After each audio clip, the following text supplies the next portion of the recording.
Assalamualaikum warahmatullahi wabarakatuh. Welcome back in my YouTube channel. Yes, welcome. Today I want to talk about how the online learning is going and what's some of the barriers we face for this online learning. Okay. Jadi hari ini gue mau ngebahas tentang materi pembelajaran, bukan materi, pembahasan tentang pelajaran online itu sekolah online maksudnya itu efektif apa enggak. Gue selaku orang yang pernah sekolah online, waktu itu gue pernah di UT dan gue ngambil bahasa Inggris di UT. Gue sih lancar-lancar aja. Menurut gue online learning itu baru efektif ketika diajarkan oleh ketika mulai tingkatan SMP kali ya, SMP kelas 3, SMA dan kuliah seperti itu. Tapi dalam kasus gue anak-anak SD guys, kayaknya itu sangat tidak efektif.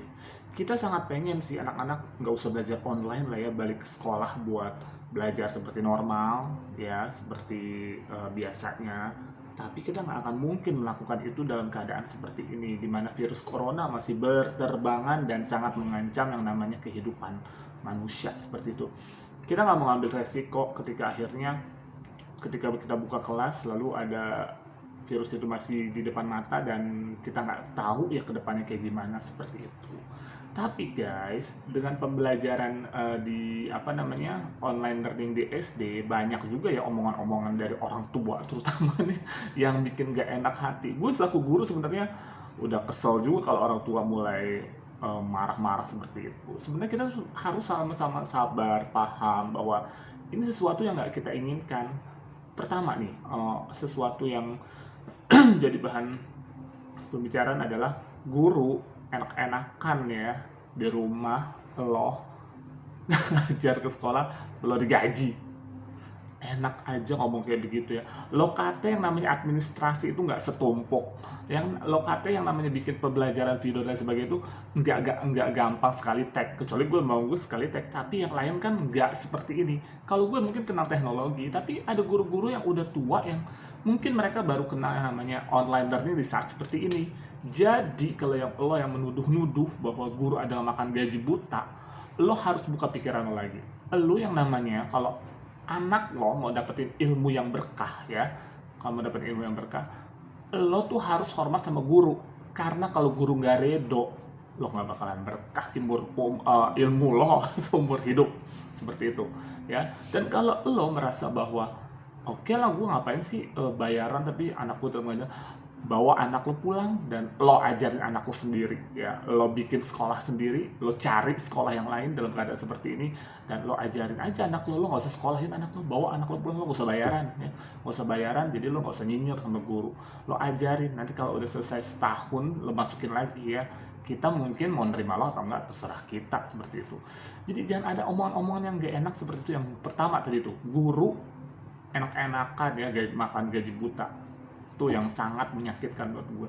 Kalau ilmu anak lo nggak ngebayangin ya kalau lagi kelas offline ya, gimana guru ya ngelayanin 35 anak dalam satu kelas dengan berbagai karakteristik, dan lo cuma bayaran ketika kita juga perlu kita juga kalau ada hasil hal konfirmasi orang tua, dan orang tua ini lo 2 orang aja nggak bisa ngurusin tuh 1 anak lo atau 3 anak lo, tapi kita 35 anak, terus belum ada orang guru-guru yang punya anak sendiri ngurusin anaknya.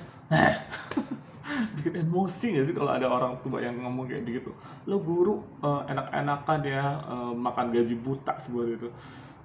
Mendingan lo bawa anak lo dan lo gak usah sekolahin anak lo ajarin aja anak lo sendiri, lo gak usah bayaran, lo ajarin anak lo sendiri seperti itu ya. Yang kedua, kita harus sama-sama bersabar ya. Orang tua bersabar kalau misalnya ada suatu masalah, lo misalnya nggak bisa upload di Google Classroom atau lo nggak bisa kirim WA, lo nggak bisa masuk ke Zoom dan sebagainya, nggak usah marah-marah ya, diem aja dulu. Maksudnya lo bisa call gurunya, lo bisa tanya-tanya, misalnya bu ini kok nggak bisa, nggak akan ada guru yang nggak bisa bu, dulu sudah waktu sudah ditutup dan gak ada bantuan, nggak mungkin ada guru yang seperti itu. Kalau ada guru yang seperti itu, panggil gue, gue hadapin ke guru, ya. Tapi pasti akan dibantu dengan sebaik mungkin. Ketika lo nggak bisa masuk ke Zoom, ya, lo nggak bisa bantuin anak ke Zoom, coba terus-terusan. Mungkin kan ada yang namanya jaringan di sini nggak sama. Misalnya di guru di sekolah lancar jaya, tapi di rumah lo misalnya nggak lancar jaya, ya. Kalau lo terputus, masuk lagi aja sih, apa susahnya. Kalau ternyata misalnya lo merasa kekurangan, maksudnya kayaknya tadi ketinggalan deh materi, tanya gurunya, dan gurunya insya Allah pasti akan menjawab seperti itu, ya.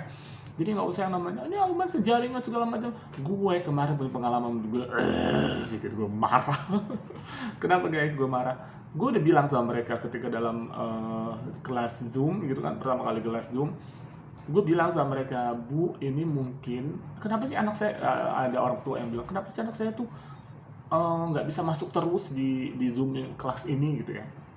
Gue udah bilang, Bu, ini mungkin kendala dari jaringan. Langsung gue dibacotin guys. Kalau kendala jaringan, anak saya tuh 2 ya, satu lancar dan satu lancar. Mana gue tahu lu. Tapi semua, dan dia nuntut namanya harus pakai Zoom berbayar gitu, seperti yang dijanjikan sekolah. Bu, gue kasih tahu lo ya, gitu.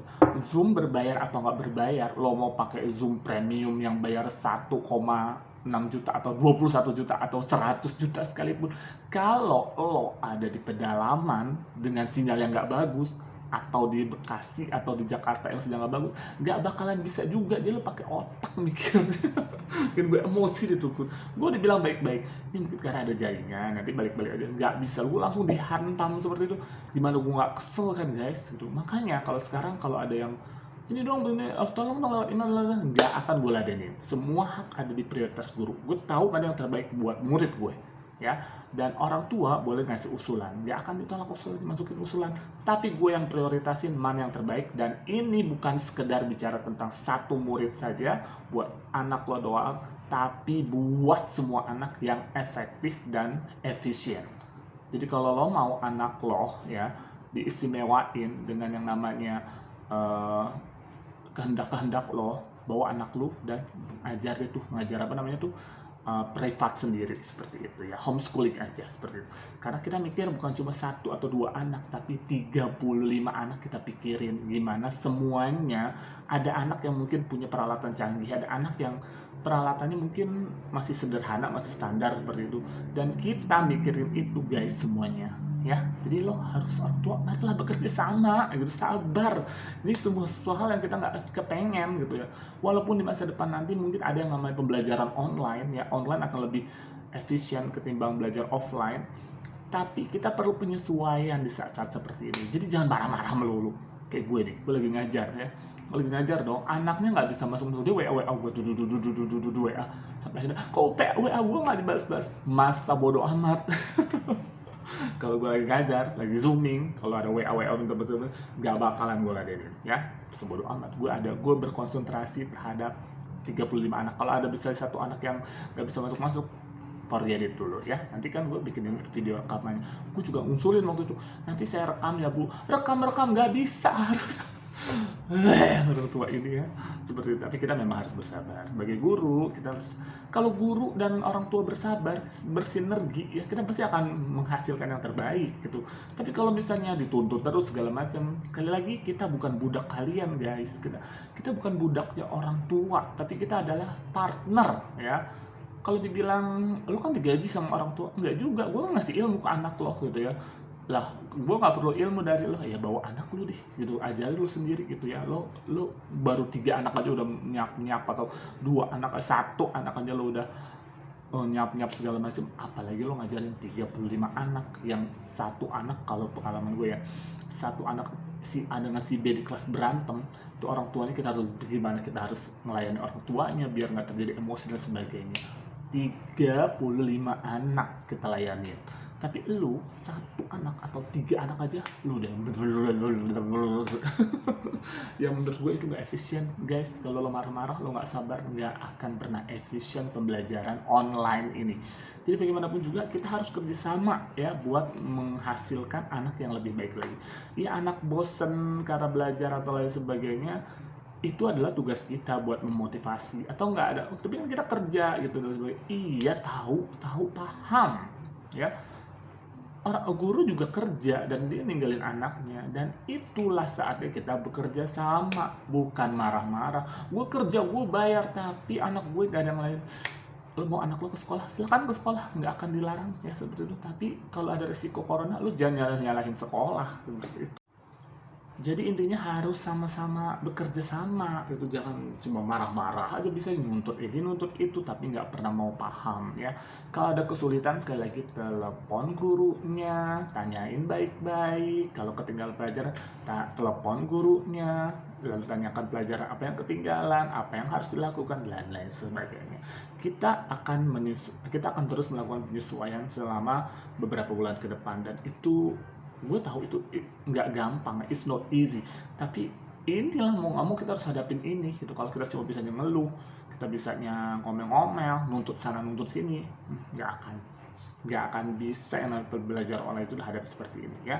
Di masa yang akan datang, pembelajaran online ini mungkin akan menjadi salah satu hal pilihan, tapi kan kita nggak tahu ya apakah yang terjadi di kedepannya seperti itu. Maka dari itu, kalau kita nggak belajar sekarang, bisa cuma ngomel-ngomel, bisa cuma nyap-nyap, cuma bisa nuntut-nuntut, nggak bakalan berhasil gitu.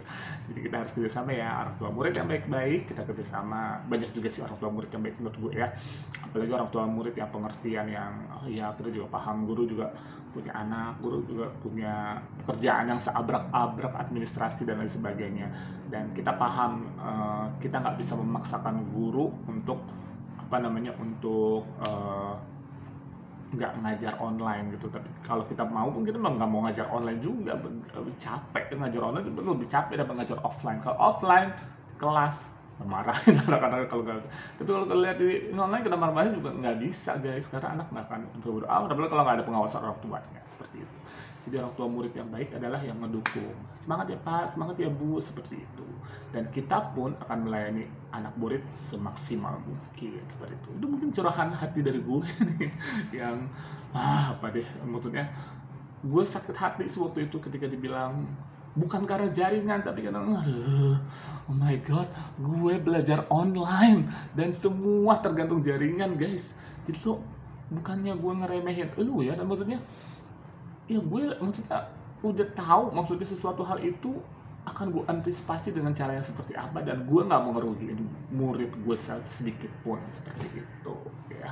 Jadi mari sama-sama kita belajar menjadi lebih baik lagi, menjadi orang tua murid yang baik, menjadi guru yang baik, dan menjadi peserta didik yang baik, agar pelajaran online seperti ini, sistem online ini bisa berjalan dengan baik dan sempurna. Sempurna sih mungkin nggak mungkin ya, tapi yang paling enggak lebih better daripada sebelum-sebelumnya. Dan kita berharap corona segera berlalu, karena bagaimanapun juga corona tidak bisa diterka. Tiba-tiba kita merasa sehat, besoknya tiba-tiba ada hal-hal yang tidak kita inginkan seperti itu.